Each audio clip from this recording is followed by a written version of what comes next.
নমস্কার, মধুমিতা হোম কিচেনের আরেকটি নতুন পর্বে আপনাদের সবাইকে স্বাগত। ছোট থেকে বড় সকলেই আমরা ডিম খেতে খুবই পছন্দ করি। ডিম দিয়ে খুবই সুস্বাদু একটা রেসিপি আজ শেয়ার করব। ঘরে থাকা অল্প কিছু উপকরণ দিয়ে খুব সহজেই এই রেসিপিটা বানিয়ে নেওয়া যায়। চলুন তাহলে দেখে নেওয়া যাক আজকের রেসিপি। এর জন্য 3টি সিদ্ধ ডিম নিয়েছি।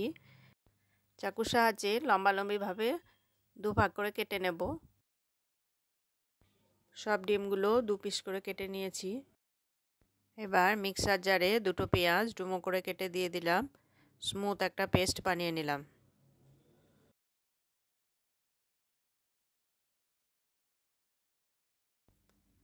ফ্রাই প্যানে 2 চামচ তেল গরম করে নিয়ে দুটো কাঁচা লঙ্কা কুচি দিয়ে দিলাম। এবার পেঁয়াজ পেস্টটা দিয়ে দিলাম। মিডিয়াম ফ্লেমে পেঁয়াজ পেস্ট খুব ভালো করে ভেজে নেব।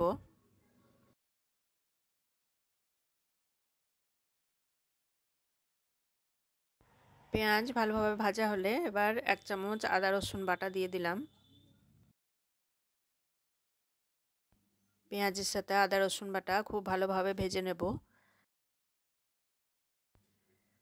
আদা রসুনের কাঁচা গন্ধ চলে গেলে এবার গুঁড়ো মশলা দিয়ে দেব। হাফ চামচ ধনে গুঁড়ো, হাফ চামচ জিরে গুঁড়ো, 1/4 চা চামচ গরম মশলা গুঁড়ো, 1/4 চা চামচ গোলমরিচ গুঁড়ো দিয়ে দিলাম। এবার পেঁয়াজের সাথে মশলাও ভালো করে ভেজে নেব। স্বাদ মতো লবণ দিয়ে দিলাম।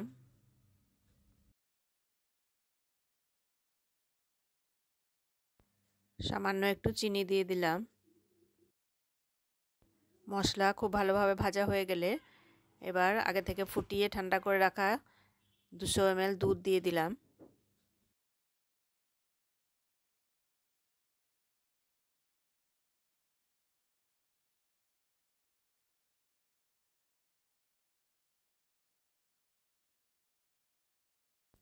দুধ ফুটে গেলে ঢাকা দিয়ে 3-4 মিনিট রান্না করে নেব।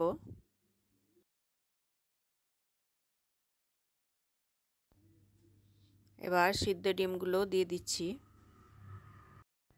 ডিমটা আপনারা গোটা রেখেও করতে পারেন।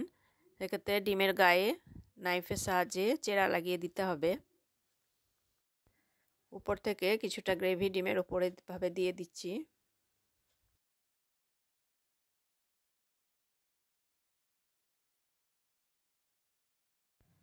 আবার ঢাকা দিয়ে আরও 2-3 মিনিট ফুটিয়ে নেব।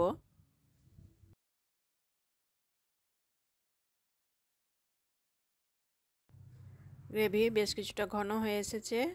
এবার গ্যাস বন্ধ করে দেব। রুটি, লুচি বা পরোটার সাথে এই রেসিপিটা দারুণ লাগে। বাড়িতে অবশ্যই একবার বানিয়ে দেখবেন। আজকের রেসিপি যদি ভালো লাগে তাহলে লাইক, কমেন্ট ও শেয়ার করবেন। নতুন আর একটা রেসিপি নিয়ে ফিরে আসব। সকলে ভালো থাকবেন।